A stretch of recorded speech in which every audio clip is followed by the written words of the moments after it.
Hey guys, welcome to Space or Live. I think you can hear me now. Sorry about that. We had a little technical glitch, but welcome back to Space or Live Thursday night talks.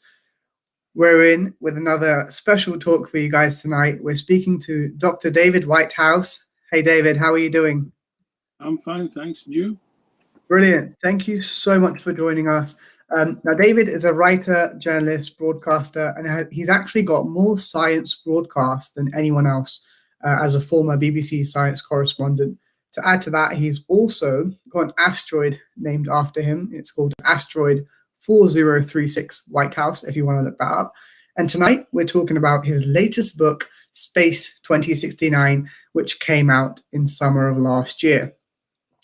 How are you doing, David? I'm fine, thank you. Welcome to my study, which was my kids' playroom. If you look behind, if you took those bookcases away, there are still balloons painted on the wall. Wow, it's gone through a very nice transformation. Just a note through the audiences, if you guys have any questions for David throughout our talk, make sure you use the chat function, whether you're joining us on YouTube or Facebook, and I'm sure David will be extremely happy to answer all of your questions. So David, for those of the audience who don't know you, do you want to give them a brief introduction as to your background and experiences? Well, I was a child of Apollo. I was a kid when Armstrong and Aldrin landed on the moon, and my dad didn't want me to stay up to watch it because the first footprint was something like 3 o'clock on a Monday morning. And there was no way I was going to go to bed. So I stayed up to watch that. And I've never gotten over it.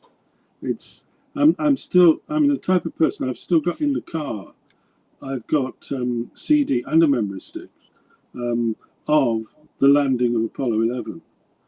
And when there's nothing on the radio or don't listen to music, I listen to the landing of Apollo 11, and I never get tired of it. It's just wow. And then where I grew up, there was no such thing as being an astronomer.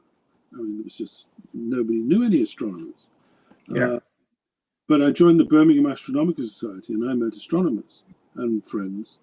I did a degree in physics at Manchester University. Then I went on to Jodrell Bank to do a PhD.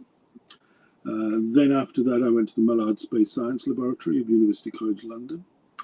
Then I left that, and while I was there, I started doing a lot of writing and broadcasting. And I worked on that, and then the BBC offered me a job as their science correspondent. Nice. It was John Birch who had this idea that instead of choosing a reporter that 1 month had done Princess Di and the next month had done local government and then went on to science, they'd actually choose a scientist who would learn about journalism. And that was great fun. In fact, I turned them down first and then they came back to me. So that was fun. And then I went on to be science editor of BBC News Online when the internet was being launched. And that was great fun. But if you stay at the BBC too long, they drive you mad and you drive them mad. So I'd written a couple of books while I was at the BBC, and I wanted to write more books. And writing books is the most wonderful, job to have. You're your own boss, and these books, they wouldn't exist if Space 2069. If I hadn't, as I shall explain, had the idea the previous year, there wouldn't be a book called Space 2069. So I enjoy writing and do a lot of broadcasting, and that's it really. That's great. We'll talk more about being a BBC science correspondent later in the show, but let's start off with Space 2069. What was your main inspiration behind writing it? Like, what was the trigger point? Like, okay, this book, this idea you have needs to be turned into a book. It's when the publisher comes to you and says, "We want another book from you, David," because lots of people have great ideas for books, but it's when a publisher wants the book that matters. And very difficult for publishers to agree to books. So when a publisher says, "We want a book," it's a strong author, who actually says, no, I don't want to write it. Well, I'd had a book during the Apollo 11 anniversary year, 2019. And the year before that, my agent said, are you going to write a book for the Apollo 50th anniversary? Yeah. I said, probably not, because loads of other people will be writing the same type of books. In fact, loads of people actually wrote a book for the 40th anniversary in 2009 and regurgitated it for the 50th. Anyway, she then said, well, how many of the other people who were writing these books have met every person who's gone? She said, how many of the people who've gone to the moon and walked on the moon have you met? And I said, well, all of them. She said, well, the others can't say that, write the book. And so I wrote the inside story. I wrote it in a different way because I don't want to write a book that everybody else has written. And the book that everybody looks at is Andrew Chaikin's Man on the Moon, which is a great book, but it is 30 years old. So it's time for a different approach. So normally in books, you have sort of two sentences from the protagonist, from the astronaut, and then two paragraphs from the writer saying what the astronaut said. And I thought, no, write it like a film. Yeah. So I wrote it with long quotations from the astronauts because I thought they were there, they've done it, they're the astronauts, the politicians, the administrators, the mission controllers. Let them say. So I let them have their say. And made for people who described it as a thriller. It made it much more like a film. And it made it move very quickly. And it was very active and you were very inside the story. And it did extremely well and I was very pleased. And then the publisher says, we'd like another book. Yeah. I thought, well, what should I do for this? We'd had the 50th anniversary of Apollo 11. And I thought, well, why don't I write a book about the 100th anniversary of Apollo 11, 2069? And what we've done between now, what we could do between now and 2069. And that appealed to me because I could have great fun with the narrative. So I could start now and look forward. I could write from the perspective of 2069 and look back. Or I could put myself at various points in between and write as though it was now, it was real time. So I had great fun moving around between the narratives because I don't want to sound pompous, but when I write a book, I like it to be different. I don't want it to be like another book about the next 50 years of space. I'm more interested in the narrative and the structure of the book and the timeline and how you work the stories and how you bring them out and how you tease the reader to keep them reading, because there's a saying in the publishing trade that if nobody wants to buy your book, nothing will stop them. So you have to play the game with the narrative to get the reader to continue, because you mustn't bore the reader. You must let the reader want to turn the page. And when you get to the end of a chapter, you want them not to say, oh, I've finished that, I'll do something else. No, you want to think, what's the next chapter like? What's going on? So I'm very, very interested in the structure and the narrative and the way you write the books, because the science in science books is easy. It's just a matter of homework. You do your research, you talk to the right people, you do a lot of reading. And so there's no excuse for not getting the science right. But of course, what makes a book is it readable? Is it an interesting read? And I'm very interested in that. So Space 2069 appealed to me greatly because I could, as you see in the book, I start off at the 100th anniversary, go straight in. Books, the first page of a book is important. You have to go straight into the action. And so the first page of the book is 2069 on Mars and on the moon. And then I sort of fill in the gaps before I then go back to the voyage to Mars. So it appealed to me greatly as a sort of a different type of book to write, which it drove me mad when I wrote it. I mean, it was just absolutely, the thing about writing books is that you start off with a reasonable idea, and then as you get into them, it all goes to pieces. You've got so much research, you've got so much, so many ideas, so many directions. It sort of ends up in a bit of a mess, and it's only very quickly towards the end of the book that everything comes together, that you suddenly see the way the book has to be, and you eject a lot of stuff. You leave a lot of stuff out because it doesn't fit to the line of the book, but you can't see the shape of the book until you've gone through that process. So that's fascinating. I sometimes, when I'm 2/3, 3/4 of the way through the book, I'll sit down in my study, mid-afternoon, and I will write for 24, 48 hours non-stop. Because you spend the first few hours reviewing, reading, and then suddenly you hit the zone, you hit the seam. And when you're in the seam, you don't want to stop. And you end up writing things you never planned to write, you never thought you would write. And you come back a day later and look at it and you thought, I didn't anticipate writing about that or going down that direction or taking that in. I had no idea. And that's when the best writing comes. That's when I find that's when it's a wonderful process. Putting a book together, it drives you mad, absolutely drives you crazy. But when you finally get a manuscript and you know that, sure, other people could write about Mars and the future of space, and people do, and they've many fine books, but nobody wrote that book. Only you wrote that book. Yeah. That's what makes it, very worthwhile.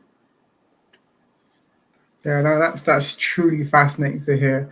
That sometimes you write for 24 to 48 hours in one go. That's crazy. My kids used to say, when that happened with my previous books, when my kids were at home, they've grown up and left now. My kids used to say, "Don't go near Daddy, he's pregnant." Yeah. Well, let's dive deeper into the narrative side of things, because I'm so interested to find out how you find the balance between the facts. Like, as you said, you have to do your homework. You can't change the facts. You can't change the dates. You can't change what has happened. And then there's this fine balance between making the story interesting and predicting what's going to happen in the next 50 years. So how do you marry all of those things together into an exciting story? Well, nobody's going to tell me I'm wrong eventually, because I will not be around. People watching this may well be, but I won't be around in 2069, although I hope I will be. So nobody's going to tell me I'm wrong. And it's a question of finding where the stories are. So the first part of the book, the story is 2069, celebrating 100 years. Yeah. And the first woman on the moon is elderly but celebrating with this, and there's a big celebration with the lunar base at Shackleton Crater and the base on Mars at wherever you want to put it, Valley of the Mariners or Acididalia Planitia. And I also talked about the mirrors on the moon, which were used to illuminate these dark craters, being turned to shine a light on the birth site of Neil Armstrong, and then turning towards Mars to shine a light towards Mars, and also contrast the people living on the moon, who are only a couple of days away from coming back to Earth, with the exiles on Mars, who are, Mars. The thing I realized about when I read this book is that Mars is not just go to the moon and carry on a bit. Mars is fundamentally different. It's fundamentally so far away that everything is changed. I mean, once you get to Mars, we know about the surface, we know about the rocks, the temperature, the pressure, the gases, the atmosphere. We know about the weather. All this stuff is known. So once you're there, it's engineering. Getting to Mars is a major function of the book, and I had great fun with the voyages. But once you're there, it's the psychology that interested me, the isolation. And I wrote about people who had gone to Mars, who could not face the return voyage back home, and who had resigned themselves to die. So that was the sort of first bit, and over the next 50 years, for human exploration, it's going to be the Moon and Mars. We're not going to go anywhere else than that. And I put I'm pleased Joe Biden is keeping up with the Artemis program, and we're still going to the Moon in a couple of years' time. I put the Moon base being built in the 2030s, late 2020s, early 2030s. And I put the first voyage to Mars in 2039, 40, 41, 42, round about that time. Still well within my 2069. And I had great fun with, I won't give too much away, but the first voyage didn't go well. And I just sort of drew out some lessons from that. And then at the end, we're back on Mars, exploring Mars. And a friend of mine, actually, I think it was Nick Booth, the one that you had, my friend, the writer you had on a few weeks ago. He said, I bet you can't get a line from the song that everybody uses about Mars, which is Life on Mars, David Bowie. You have to, it's in the rules. If you do anything about Mars, you have to have David Bowie, right? Yeah. It used to be Jeff Wayne's War of the Worlds, but it's always been David Bowie. And he said, can you get a line from David Bowie in the book? And if you read the last sentence, that's it. That's the line from Life on Mars. So I had great fun. The book's divided into the Moon, Mars, and the other things. But in terms of human progress, we're not going to get further than Mars in the next 50 years. Indeed, I sort of had this scene where people on Mars look further out to the asteroid belt and the moons of Jupiter beyond. And I could not see in the next 50 years, in the next 100 years, we'd ever go there. Mm-hmm. But then artificial intelligence emissaries there, and they would tell us what it's like to swim in the seas of Titan. But jump the cliffs of, that moon with the Rupes, the giant cliffs, or dive into the tiger stripes of Enceladus. All these things will be done by artificial intelligences. Very clever. Humans won't do it because of the time scales and the radiation. And I thought that the next thing that humans might want to do after Mars is actually go to the stars. So I had that. I'm not a great fan. I put in a critique in the book of asteroid mining because I think that's all hype. That's not going to happen in 50 years. If you want to lose money, put it into asteroid mining at the moment. You're bound to lose money.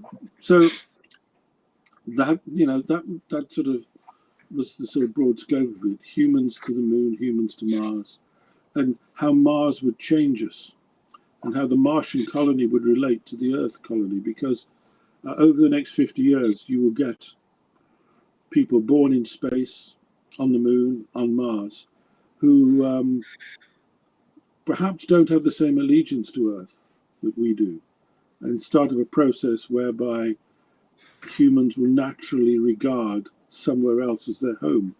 Mm-hmm. That fascinated me about Mars. When people get to Mars, how it had affected their view of us back here. And so I tried to make a story out of it and put that together for the book.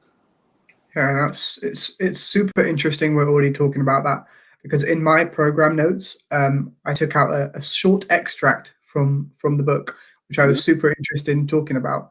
And the extract goes, it's talking about the people who are on Mars now, the astronauts who are on Mars, that they call themselves Martians, even though they were born on Earth, and it was Earth they would eventually return to.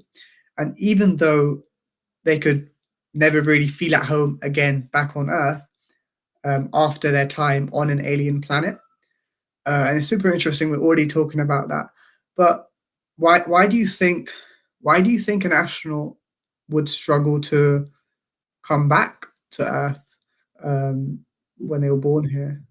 First of all, there's the rigors of the voyage. The problem with exploring Mars and getting to Mars is not so much the technology, it is the human response to the voyage, to staying in space for so long. My first, I don't want to give too much away about the book, but the first mission did not have artificial gravity. And it was a flyby. It wasn't a landing. Because if you take the lessons from the astronauts on the space station, and remember, they are protected by the Earth's magnetic field. Yeah. They're not in deep space.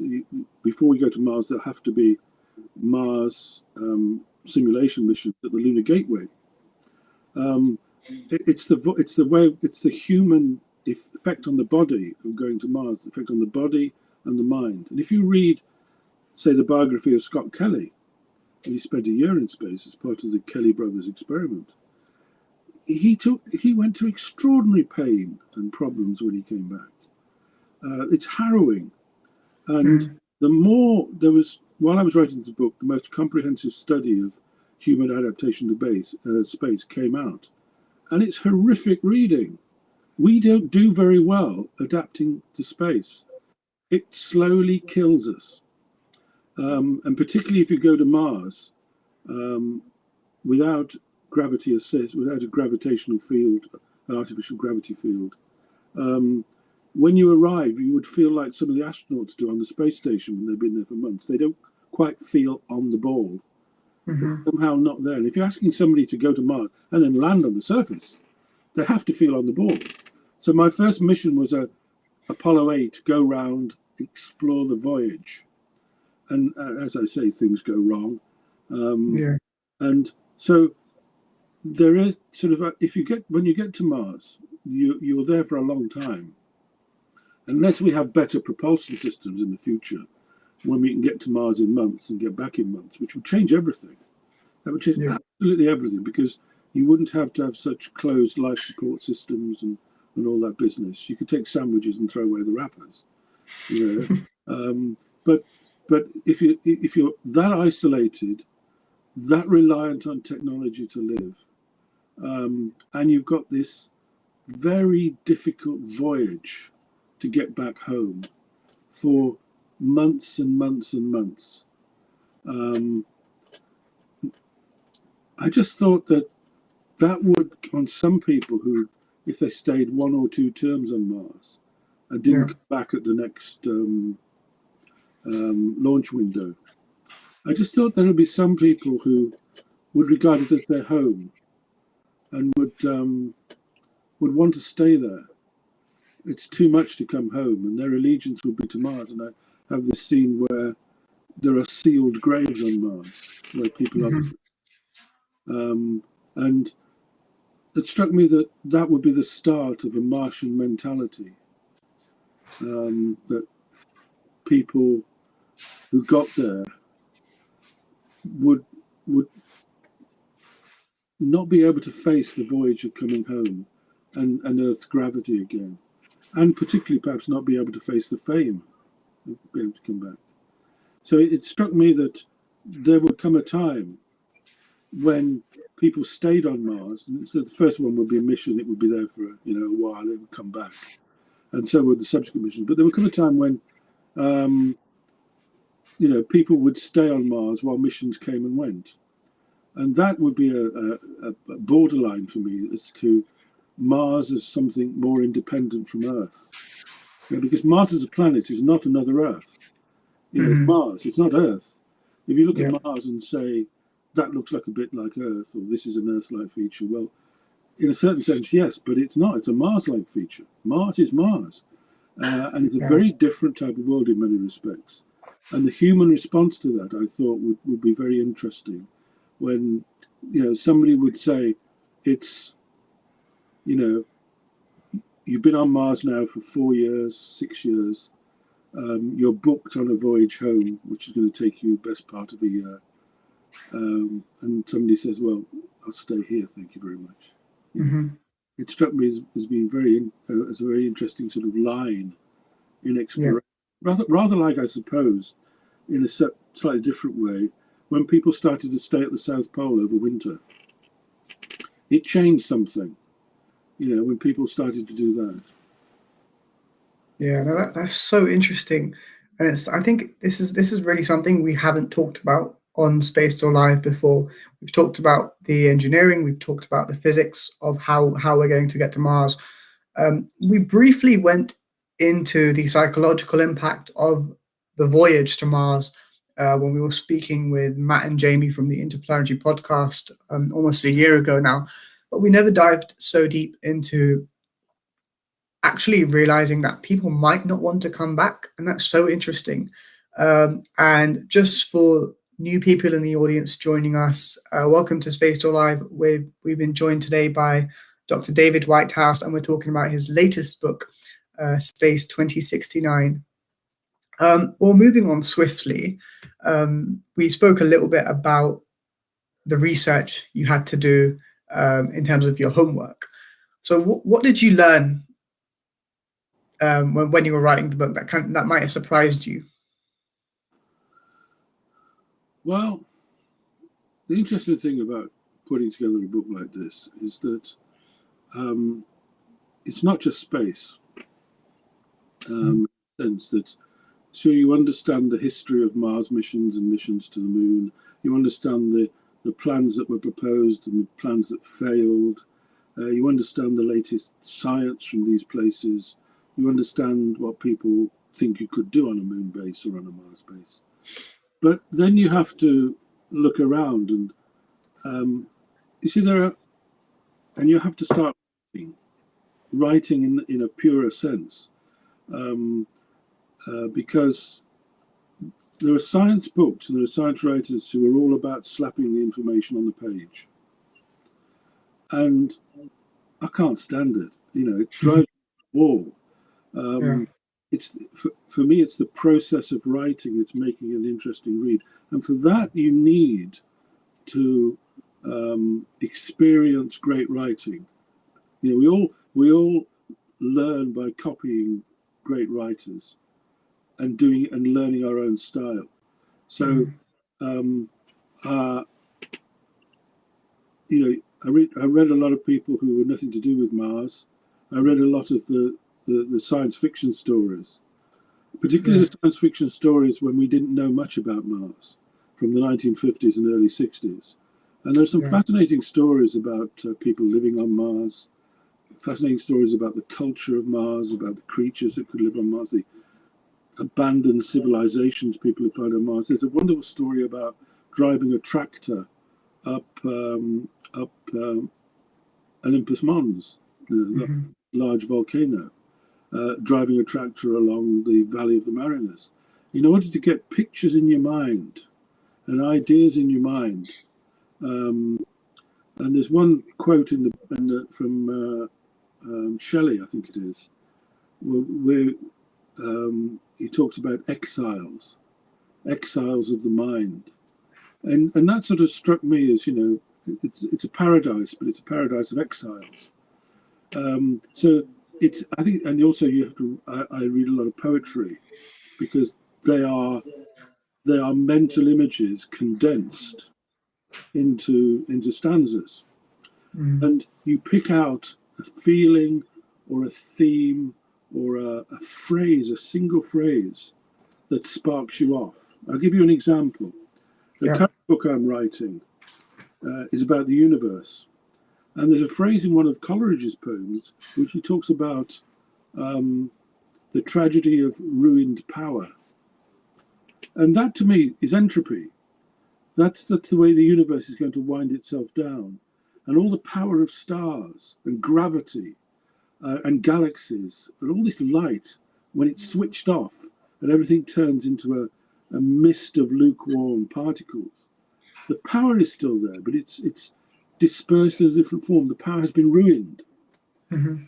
So I find that for a writer, you've got to put a certain percentage of your time to read good writing in order to improve your craft, and to improve your vocabulary, because there That's why I tend to speed read science books. I read a lot of science books, most of which some of which are absolutely fabulous, most of which I'm not keen on, but I read them to see how people put them together. But there are very few authors. Carl Sagan was one of them, where you put the book down and you think, I wish I'd said that. That's a brilliant way to say it. Whereas if you read good literature, I mean, I would recommend to anybody studying science communication and science writing, the first thing I would give them is Steinbeck, is Conrad, is Hemingway, because you frequently put these books down and think, that's a fabulous sentence. That is a sentence. That is a paragraph that changes the whole book. And so you have to learn those basics and try and apply them to the science. And that's what makes what I think makes a really good read and a good science book. It's the way you've worked on the structure and the way you've tried to put it together. Somebody wrote a review of that Space 269 and said it had the right mix of drama, fact, and poetry. And I thought, yeah, okay, that's nice. As I say, I mean, we can all read them. We read books, and all the facts are there, and it's in the right order. But does it spark you? Do you actually want to come back to the book for itself? Yeah. And does it excite you? And that's the thing which really interests me. As I said, because the topography of Mars and the history of Mars and the geology of Mars, fine, we all know about that. And although writers should actually put something in their book which you cannot find on the internet frequently, because it's the way you put it together in terms of story. I said I should emphasize that. If you have a book, if you read a book, and all the facts in that book and all the stories in that book you can find with a Google search, and they've just been put together in an interesting way, then that's not a good book. Yeah. You should find things which are not on the internet to put in the book. And that's great fun. And that's why it drives you completely up the wall. Totally up the wall. But isn't everything on the internet? No, in fact, no, it isn't. That's why if you're right, that's why you have to talk to people. Yeah. Because people will tell you things. Some people will tell you things that there's not on the internet, and they, and so you have to talk to people. You have to, when it's possible, put yourself in situations and write about your response. You have to go to places. Like a journey to the center of the earth. I went down one of the deepest mines in Europe. And right at the bottom of the mine, I got on my hands and knees and I put my hands in the dirt, in the dust, and thought, there's nothing now between me and the center of the earth. And I wrote a few sketches, which I wouldn't have wrote had I not put myself in that position. So you have to talk to people, you have to put yourself and go to places to get a response to write. And also you have to, if the book has a historical narrative, then go to a library. Not modern books are all on the internet, but you can find some fascinating stuff. In the Bodleian or in libraries in London, in the British Library. British Library is wonderful for doing research, and one of these days I'm going to actually spend several years writing a book, just so I can spend a lot of time in the British Library. That's great. We've actually got a question in from the audience, and they're wondering what you think the dynamic between Earthlings, if we may call them, and Martians will be like communicating with the 8-minute delay. I don't think it'll make much difference, really. Sure, sure. I think that on the outward bound voyage, that'll start winding up this psychology, because you'll initially start off and there's hardly any delay, and you have conversations. Then slowly this delay will wind in, and you'll have, it'll be much more frustrating. But I think people obviously will adapt to that, and I don't think 8 minutes is that much. But I suppose it is part of the isolation. I mean, the thing which exploring Mars, the thing which everything hammers into you, is how isolated you are. As I said, it's not like going to the moon and carrying on a bit further, like the Crusades. When the English went to the Crusades, the instruction was go to Italy and carry on. Yeah. That's easy. Yeah. It is not going to the moon and carry on. It's really very different. So yes, I mean, I suppose there are loads of things to be written about the relationship between Earthlings and Martians. Yeah, just on that note, and the fact that if you're a Martian and you're there, you've been there for a long time, and presumably you have been chosen to go to Mars, out of, I presume, thousands of people, or hundreds of thousands of people who would have wanted to go and applied and gone through a presumably rigorous application process of some kind, of some sort in the next 10, 15 years. And you're now there, you're a Martian on Mars, and you have this 8-minute delay of instructions coming back to you. But what about if you just don't want to listen anymore? Well, look at the history of spaceflight. Look at the Skylab crew that mutinied. There was an Apollo crew that mutinied as well, and none of them ever flew again, because they just got so fed up with the pressure and the timeline coming in them from mission control. And you see, in such a small community, I suppose you can see how things would be exaggerated and amplified. It would depend more on personalities. I did a little bit in the book about Mars simulation missions, which in general have not gone well.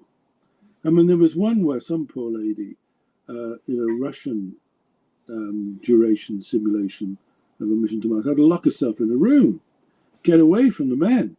And there are all sorts of tales of how it does not go well. Well, of course, as you said, people would be chosen, and there's a great deal of care over the first people who landed on Mars in the 2040s. But 30 or 40 years later, that would, there would be different rules, different approach as we got better at it.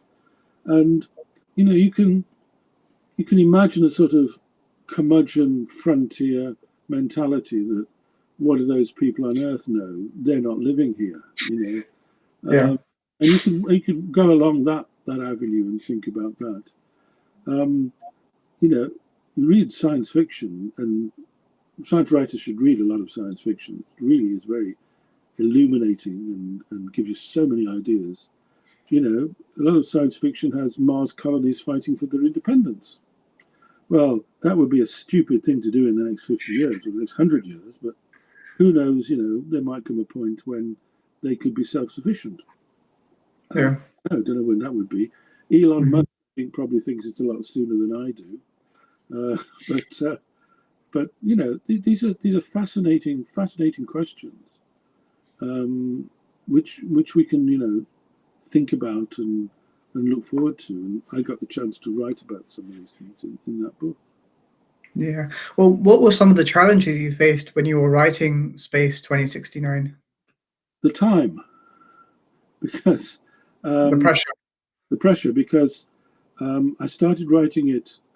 When did I start writing it? I started writing it about October 2019. For delivery February, March 2020, which is basically about 6 months. Yeah. Which is far too short, really. But since I did it that way because actually, I've lived the book all through my life. All through my life, I've been reading about Mars and trips to Mars and the moon base and everything. So I had a lot of heritage and background I already knew. So it was a question of working out the structure of the book, because a lot of I didn't have to do much research into the constellation program or the initiatives that NASA has had over the various years and failed about going back to the moon, and the personalities involved. So that gave me a sort of head start, and I had loads of notes and loads of references, wanting to be pulled together. But there is a certain pressure. I've never had a manuscript, and most writers I think like this, that when you've finished it, that you don't want to give to the publisher. You want to hold on to it and say, can I have it for another year, please? Yeah. Because you want to polish it. You want to go over it.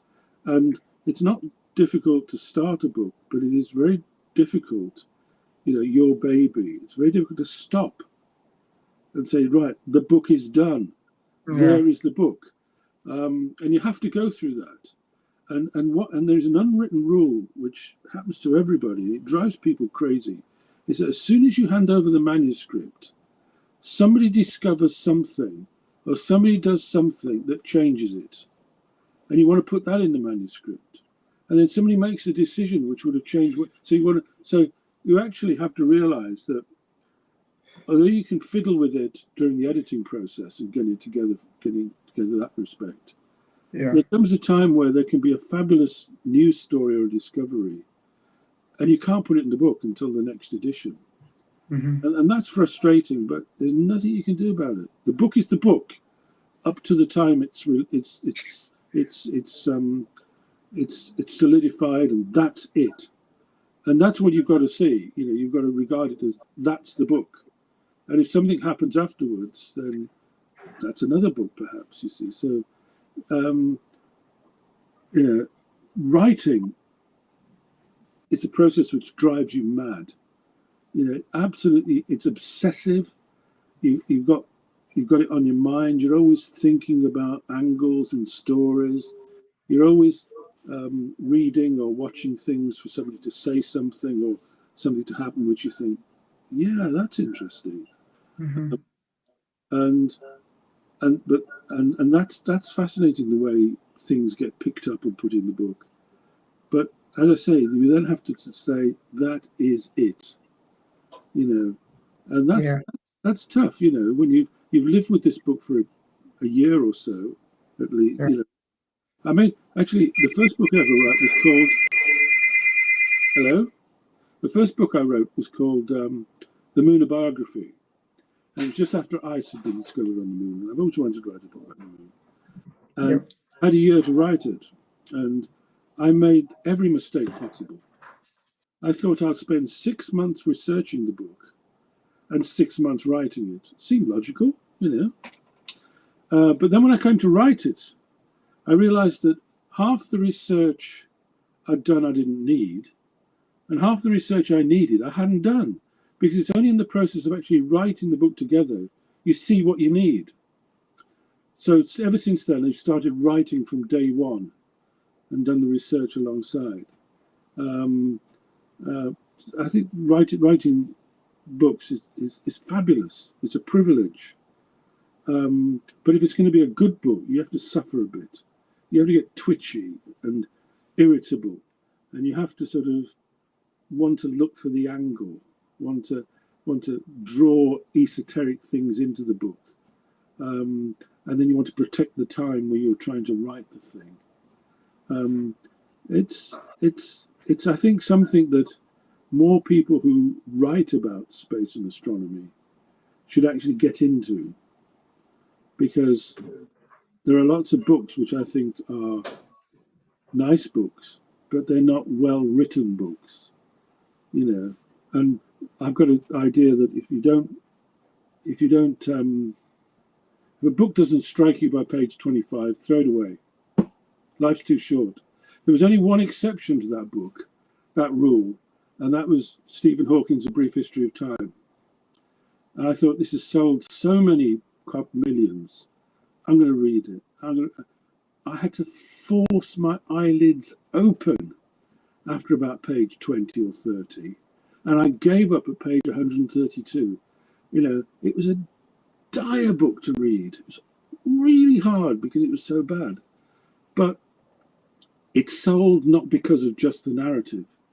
It's sold because of the strength of character and the resolution of the person who wrote it.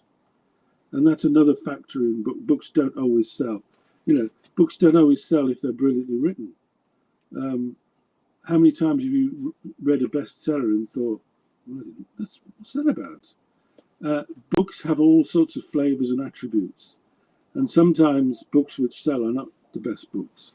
Mm-hmm. Well, talking about other books, one of your previous books, Apollo 11, The Inside Story, you say was kind of the prequel to Space 2069. Do you think there is a sequel for Space 2069? Well, there could be. I suppose you could look. You could do what Arthur C. Clarke used to say. He used to say, I'm going to be totally wrong over the next 100 years, but I'm going to be right in the next 10,000 years. You could actually write Space 2690, and that would be a great work of fiction but who of us wouldn't like to know where we would be in the year 20,000? Would we be at the stars? Would we have artificial intelligence? How much of ourselves would we understand? But that's not a book at the moment. When I wrote 2069, I frankly said I've had enough of planets. So I'd written the moon, I'd written the sun, admittedly, and I'd written Galileo and astronauts and the book about the Earth and Apollo and this, and they're all the solar system. So my next book is not about the solar system. I wanted to do something different. And there are so many interesting things you could do that at the moment I'm fed up of the solar system. Oh no. I want something. I want to write something else. But you could think about writing a sequel, or somebody else could. I mean, 2069.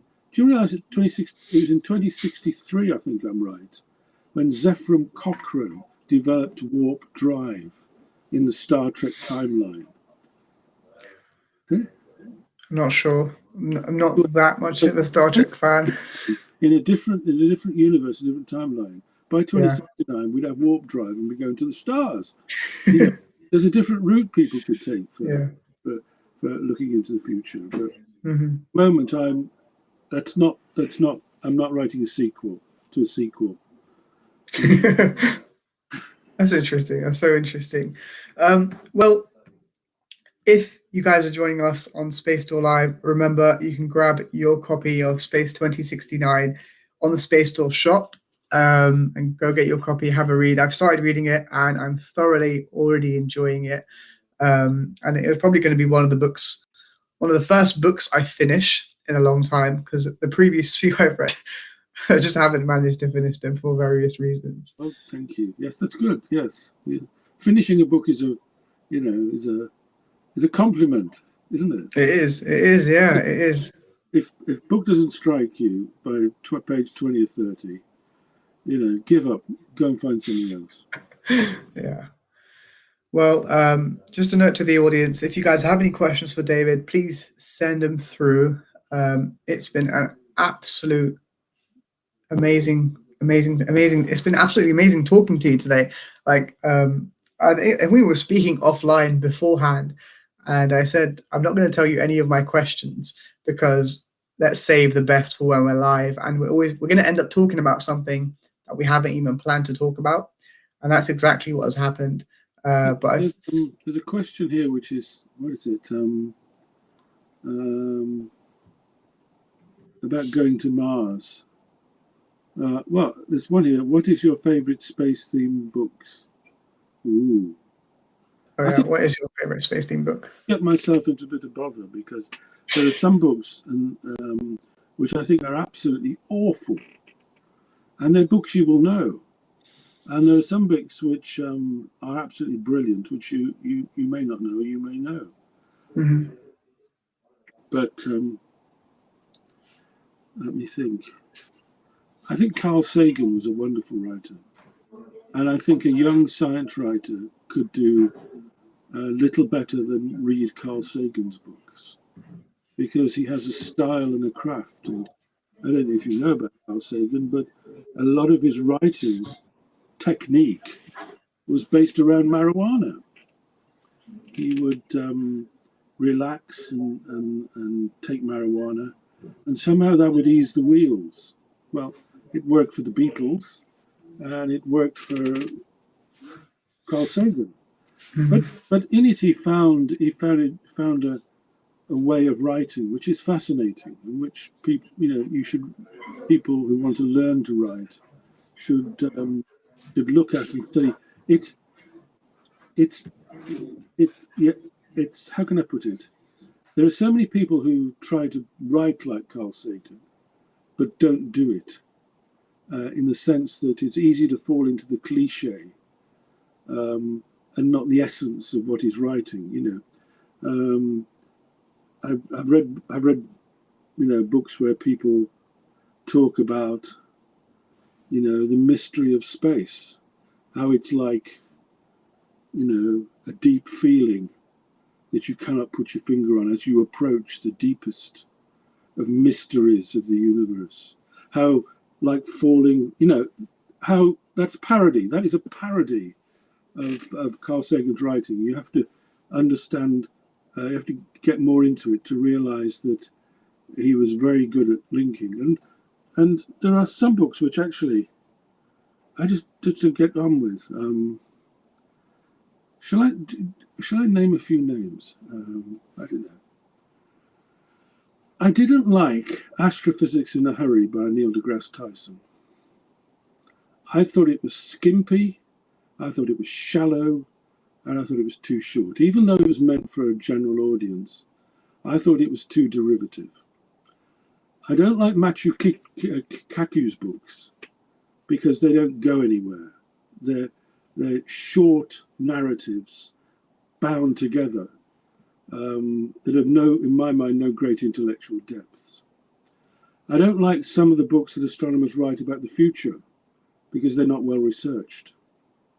So there are some books I really like. I like Sean Carroll's books. I think they are intellectually very, very deep and very interesting. So there you go. That's probably made me unpopular in certain quarters, but we all have our likes and dislikes of certain books, but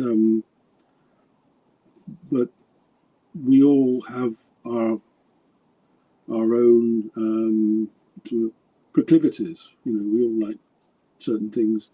We don't like certain things. One thing I don't like is a book that is shallow. I think that you read so many books, and the level of research in these books is the equivalent of a New Scientist article, and it's a collection of New Scientist articles strung together and called research, and not very well as a narrative. I think good books actually need something more than that.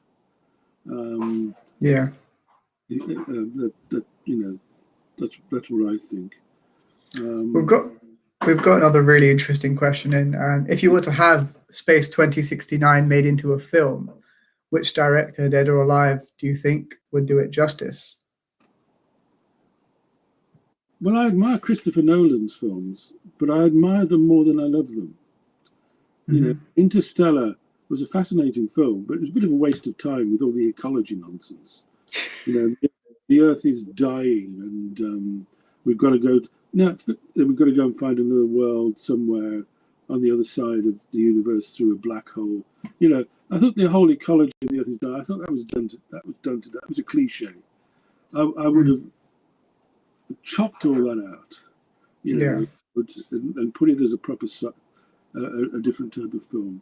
But he certainly does do very interesting films. Who would make a film? I don't know. I'll tell you my favourite science fiction films. I like John Borman impressed me a great deal with Zardos, which is a fantasy film, when I was young.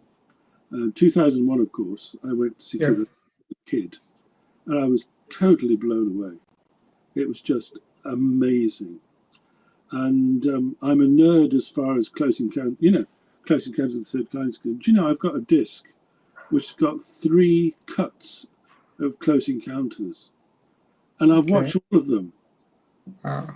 You know, from time to time, looking at the differences between them. Now, how nerdish is that?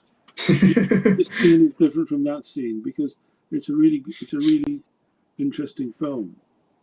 So I don't know.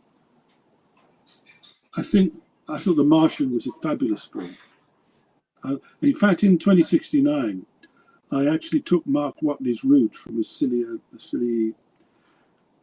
Acidalia Planitia, where the base was, down to, was it Schiaparelli crater, where he had to reach the Ares rocket, and he drove on the tractor to the sound of Dancing Queen, you know. And I put in the 2069 book the route he took, and he explained the route he took and what craters he would pass, how he would go over plains and how old it was, because I thought that was something that people could relate to, because Mark Watney's already been to Mars. So, I don't know. Well, that's great. I don't think we ever get through an episode of Space Tour Live without mentioning The Martian. Wow, it is. I think, you know, very much the best science fiction film for a long time, I thought. And The Expanse is good. You like The Expanse? I don't think I've seen it actually. On Netflix. That's very good. I don't think so. Well, I just noticed the time, which has flown by, and I think if we just wrap it up with a brief summary of Space 2069 for the audience, how would you summarize it? Well, I'd say it'll make a good present. In any respect, birthday, lockdown present. Buy 2. You know, I wouldn't object if you bought more than 1. But if you read it, let me know what you think, because it's always nice to get feedback from people who are interested in the subject. It's just basically one person's take on the next 50 years. And we'll go back to, from an enthusiast's point of view, in the sense, I mean, it could be in the next 50 years we don't do anything. You know, we don't go back to the moon, or we go back to the moon and we don't go to Mars. And the politicians nix every project and idea, just like the previous 50 years, and we don't do very much. But presuming that we do go to the moon, and we build up the experience and the technology to go to Mars, this is what I thought was a realistic way to do it. There are no, I think somebody once put it, there are no unicorns flying silver spaceships. You know, it's all practical stuff. There's no Elon Musk getting thousands of people to Mars in 5 or 10 years' time, which ain't going to happen. Sorry, Elon, you do wonderful things with SpaceX and Falcon 9 and the Dragon capsule, but your Starship, with its silver skin, is not going to take people to Mars. On a talk I gave, somebody said, well, the big problem with that is the toilet question. If you have hundreds of people on a rocket, you better start designing the toilets now, because that's just as important as the rocket itself. And when you fly across the Atlantic, when we were allowed to, you sure hope that the pilot's got more than 2 or 3 years experience. Whereas when Elon talks about sending these spaceships to Mars in 2024, 2026, well, how are the pilots going to get the experience? You know, where are the manuals? Where's the cockpit? Where's the computer architecture? Where are the abort?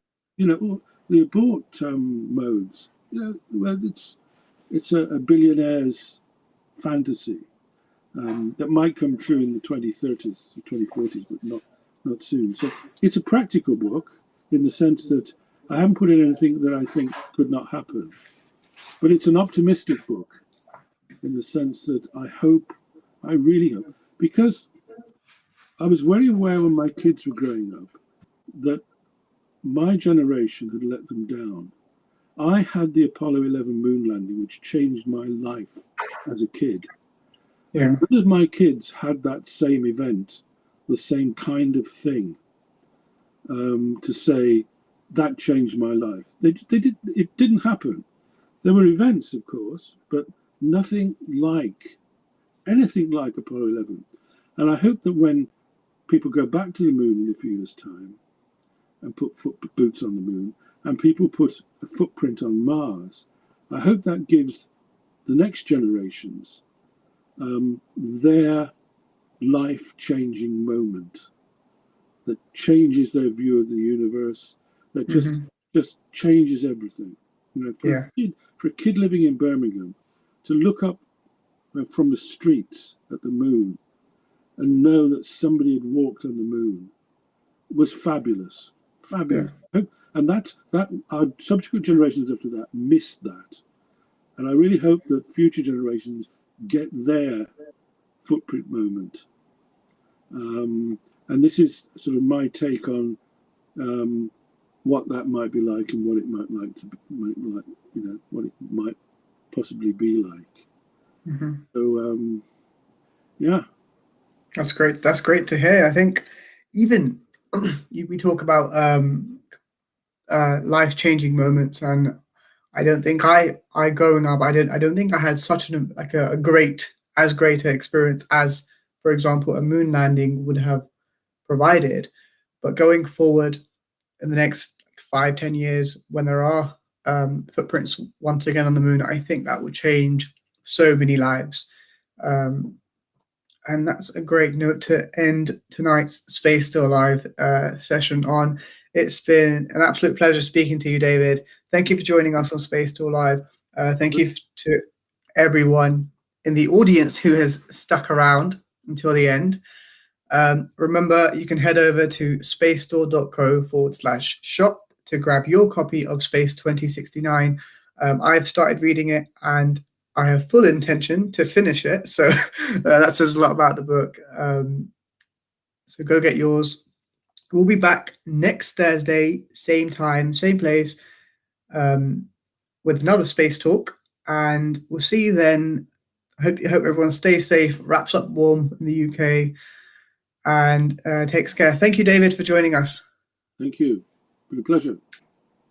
Awesome. See you guys later.